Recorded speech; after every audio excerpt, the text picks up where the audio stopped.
성령님이 내 안에 계시다라는 것을 확신하며 살아야 우리는 승리할 수 있습니다. 그런데 많은 성도들은 성령님이 자신 안에 계심을 확신하지 못하고 사는 경우가 참 많습니다. 왜 확신하지 못하는 것일까요?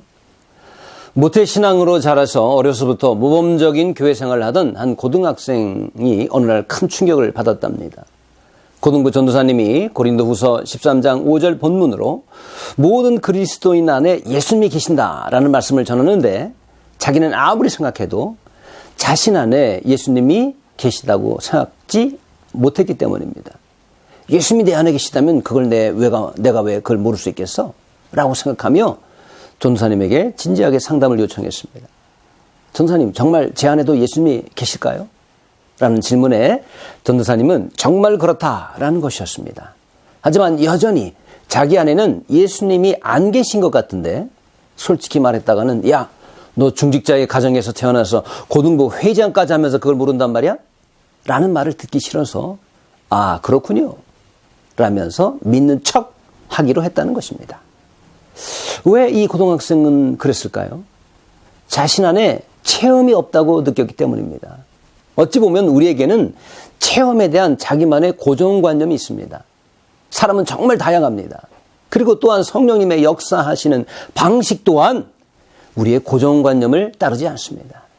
그래서 어떤 사람은 일회적인 강력한 체험을 갖고 있기도 하고 또 이것이 없이도 점진적인 촉촉한 단비와 같은 은혜 가운데 신앙생활하는 사람도 있습니다.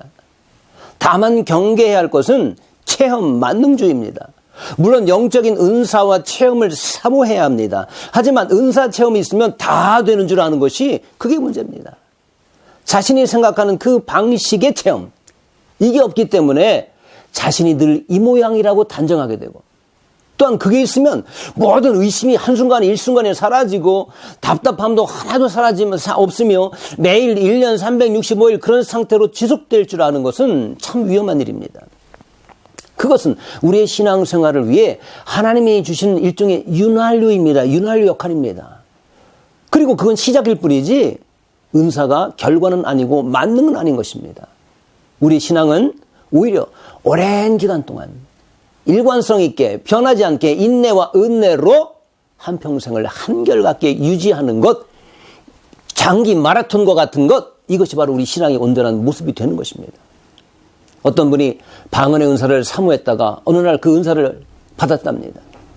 그런데 며칠 후에 다시 기도해봤더니 방언이 안 나오더라는 것입니다.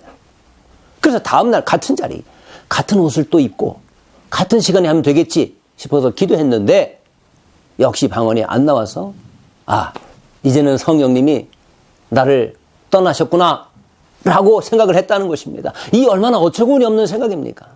나의 느낌, 나의 체험, 이것이 성령이 계시고 안 계시고를 결정하는 것 맞습니까, 여러분? 기분이 좋고 뭔가 잘 되는가 싶은 날이면 내 안에 성령님이 계신 것 같고 좀 우울하거나 근심거리가 있으면 성령님이 안 계시고 그러는 것입니까? 성령님은 나의 마음의 상태, 심리 상태, 느낌에 따라서 계시고 안 계시고가 결정되는 분이 아니십니다. 성경은 말합니다. 누구든지 예수를 하나님의 아들이라 시인하면 하나님이 그의 안에 거하시고 그도 하나님 안에 거하느니라. 오히려 교회 안에서 가장 위험한 사람이 누군지 아십니까? 은사는 있으되 교만한 사람입니다. 그런데 우리는 워낙에 없던 사람들이라 조금만 그런 은사가 나타나도 그것이 마치 자기인 것 마냥 착각을 하고 마치 졸부처럼 금방 교만해지기가 일쑤입니다. 어떤 때는 차라리 저 성도님에게 그게 없었더라면 좋았을 것을, 그러면 더 겸손하게 신앙생활을 할 수 있었을 텐데 라는 후회의 마음이 들기도 합니다. 반면에 하나님의 기록된 말씀은 우리에게 지속적이며 온전한 해답을 주십니다. 지속적인 말씀의 통독과 묵상과 암송은 성도들의 신앙이 바로 서게 해줍니다. 그리고 말씀만으로도 충분히 때에 따라서 필요할 때에 하나님의 사랑과 은혜를 공급해 주십니다. 그리고 그날그날의 삶 속에서 구체적으로 적용하도록 도와주십니다. 말씀에 의지합시다.